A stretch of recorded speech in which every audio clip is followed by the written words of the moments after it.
North Dakota's largest city is hosting a Pride of Dakota holiday showcase this weekend. The showcase, which Agriculture Commissioner Doug Goring says should be the biggest showcase ever in Fargo, with more than 160 booths filled with North Dakota merchandise, from foods to jewelry. Pride of North Dakota is a program administered by the state agriculture department to help North Dakota businesses promote their products.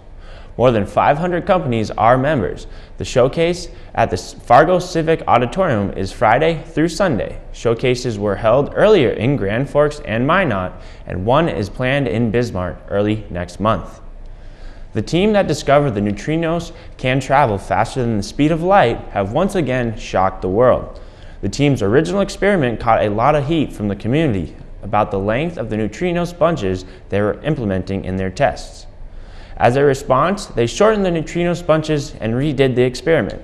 The results this time confirm their original experiment. With the confirmation of the original results, the scientific community may have a new idea to incorporate into physics.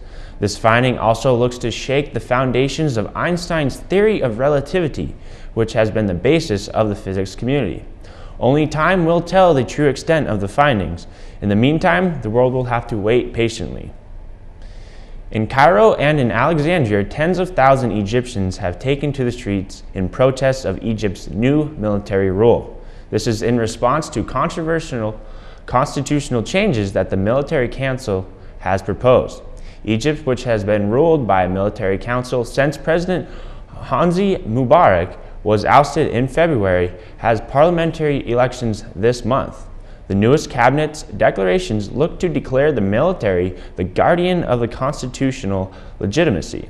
Citizens feel that this could mean the armed forces could have the final word on all major policies, even after a new president is elected.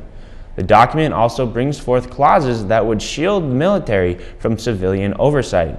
These problems, coupled with poor living conditions, adds to a very delicate situation that most of the world will hope will be righted. Much of South Dakota and southern North Dakota is bracing for a winter blast. The National Weather Service says a fast-moving system will cross the region Saturday, with the potential for nearly half a foot of snow and winds up to 35 miles per hour. The combination would create hazardous conditions for motorists. The Weather Service has issued a winter storm watch for much of South Dakota late Friday through Saturday, and a winter weather advisory for parts of southern North Dakota. For a look at our local weather for this weekend and the beginning of next week, we'll turn to Jessica Gulseth. Jessica? Thanks, JT. It's finally Friday, the weekend is here, and we are one day closer to a big Thanksgiving meal. This afternoon wasn't all that bad, certainly not the worst we've had this week. It was partly sunny with a high near 31 degrees. Tonight will be cold. Like I said earlier this week, we're looking at single digits. Tonight we're going to see a low around 9 degrees. Saturday will bring in some snow, a 30% chance of blowing snow for most of the afternoon, and then it should calm down just a bit once the sun goes down. As the sun drops, so will the temperatures. A few clouds will appear and we'll see a low around 2 degrees. Sunday will warm up to a high of about 20 degrees for most of the day. So Sunday, if you go to church, make sure you dress your best, of course, but don't forget to dress your warmest as well. Next week will start off warmer than last. Monday, a high in the low 30s, mostly clear skies, as well as Tuesday with a high in the upper 30s, low 40s area. Wednesday and Thursday will be the warmest days this week, peaking in the low to mid 40s. And of course, Thursday is Thanksgiving. Hope you all enjoy it. That's the weather for today, Jamestown. Have a nice weekend and happy Thanksgiving. And to you as well, JT. Thanks, Jessica, and happy Thanksgiving to you all as well. Jimmie Athletics has seen somewhat of a down week. Yesterday, we saw the men's wrestling team take on Moorhead State away, in which the Jimmies were routed 40-3.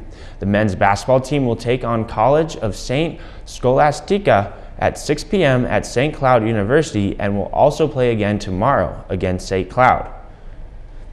Seeing as it is the start of Thanksgiving week, I thought it would be fitting to find some interesting and probably pointless facts that you might not know about the most delicious holiday. Did you know? 1. The author of Mary Had a Little Lamb was largely responsible for the establishment of the national Thanksgiving holiday. 2. The date of Thanksgiving was once chains to try and boost the economy. 3. 91% of Americans eat turkey on Thanksgiving. 4. About 280 million turkeys are sold annually for Thanksgiving, which translates to 7 billion pounds of turkey. 5. About 20% of all cranberries that are consumed in the U.S. per year are eaten on Thanksgiving. Well, that wraps it up for your JCTV news update on this Friday, November 18th, 2011. I'm JT Petsch. School's off next week, but be sure and tune in Monday, November 28th, when we once again connect the campus with the community. And the best of wishes to all you travelers out there. Stay classy, Jamestown.